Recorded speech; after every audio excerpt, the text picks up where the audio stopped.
네, 네, 안녕하십니까. 안녕하십니까. 네, 먼저 장애 등급제가 현재 어떻게 시행되고 있는지부터 좀 짚어주실까요? 네, 장애 등급제는 1988년도에 시범 사업으로 시작이 됐고, 네. 그때는 뭐 지체자나 청각장애, 언어장애 등 5개 유형이 가능했습니다. 그리고 2000년에 추가로 심장, 신장 등 네. 내부 장애가 포함이 됐고요. 2003년도에는 호흡기 등 안면장애 이런 장애가 포함돼서 현재는 15개의 장애 유형들이 등록돼 있고요. 이 장애 유형에 따라서 1급에서 6급까지 그런 등급들이 매겨져 있는 겁니다. 그리고 현재 우리나라에는 약 255만 명의 장애인이 등록돼 있고요. 네. 광주에는 7만 명 정도, 전남에는 14만 2천 명 정도의 장애인이 등록돼 있습니다. 네, 우리 지역에도 꽤나 많은 장애인 예. 숫자가 있는데 이 그동안 장애인들은 장애 등급제 폐지를 꾸준히 요구를 해왔습니다. 왜 그런 걸까요?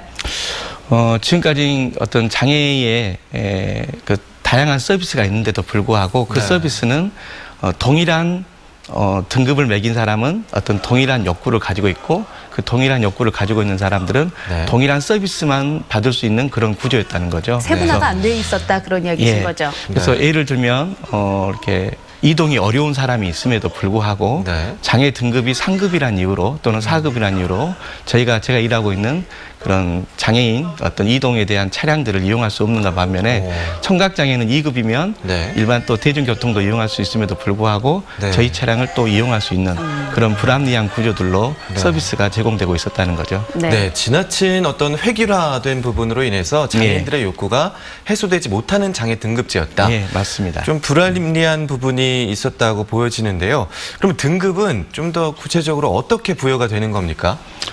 지금까지 등급은 의학적인 기준인데요. 즉 네. 생리학적, 해부학적 기준으로만 등급이 이렇게 판정이 됐었습니다. 네. 그래서 예를 들면 어디 뼈가 있는지 없는지 또 어떤 관절이 있다면 관절의 운동 범위가 어느 정도까지만 움직일 수 있는지 이러한 기준으로만 등급이 매겨졌다는 거죠. 근데 최근에는 그런 사회적 환경을 고려한 네. 그런 등급이 또 그런 서비스가 필요하다는 것들이 많이 의견들로 나타났고 뭐 예를 들면 최근에 활동 지원이라든가 또 장애인 연금법이 시행되면서 네. 다양한 서비스를 받아야 되는데 그런 서비스를 받기 위해서 장애 심사를 다시 하게 됐습니다.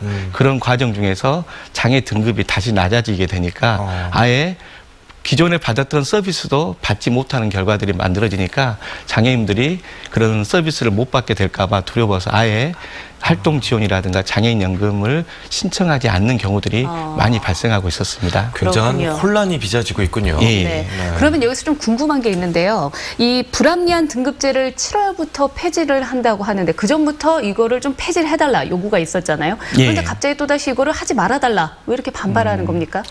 2010년도부터 이게 폐지 요구가 이제 공식화됐고 네. 2013년도에 장애 판정 체계 기획단을 만들었습니다. 네. 그 만들고 거기에 이제 결과물들이 있었는데요. 그 결과물들이 크게 이제 4가지였습니다.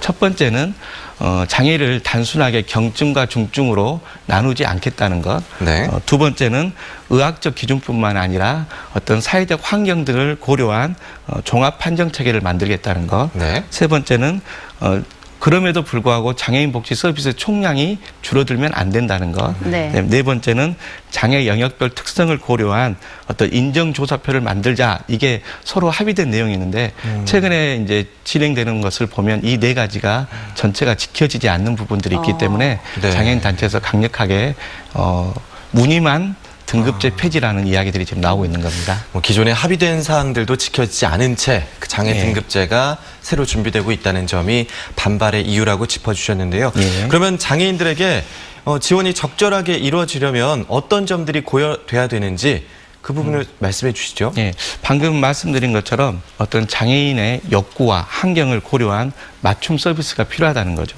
그래서 이를 실현하기 위해서는 그 종합판정조사표가 네. 장애 유형에 맞춰서 그런 인정조사표들이 만들어져야 되는데 지금은 현재는 하나의 조사표를 가지고 모든 장애 유형들을 네. 이렇게 판정하는 그런 시스템입니다. 그래서 이런 획일적인 서비스가 아닌 맞춤형 서비스가 제공될 수 있도록 인정조사표가 바뀌어져야 되는 부분이고요.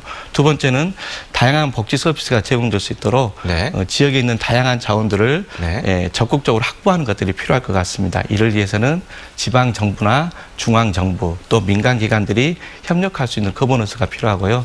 마지막으로는 장애인 당사자가 참여할 수 있는 그런 환경들을 보장하고 욕구나 또 서비스를 연계할 수 있는 전문 인력들을 양성하는 것들이 필요할 것 같습니다. 알겠습니다. 개개인들의 삶의 질이 올라갈 수 있는 방안이 마련됐으면 좋겠습니다. 예. 황현철 광주교통약자 이동지원센터 원장과 이야기 나눴습니다. 감사합니다. 예, 고맙습니다. 고맙습니다.